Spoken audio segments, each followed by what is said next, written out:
Teikt, ka tas nav reāli, bet es tikko iekāpu vienā autobusā kaut kādā skolnieku, kurā bija apmēram kāds 70 skolnieki.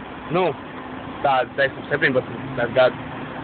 Un, kad es pajautāju, ja šoferis nemācīja runāt angliski, labi, tas vēl sāk kaut kā, arī krīviski, ne, labi, nekas.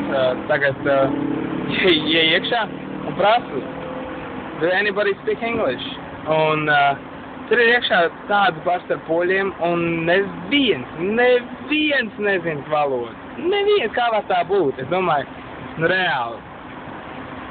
Nu, vispār man esot pagādām Polijā ir bijuši, man ir ļoti daudz brīžu bijuši, kad es jautāju sev, kāpēc, un vai tas vispār ir iespējams.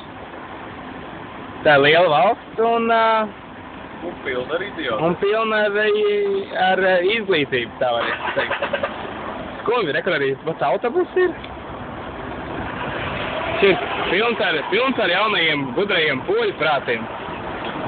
Tā kā Latvijā, laikam, viss ir pilnīgā kārtībā.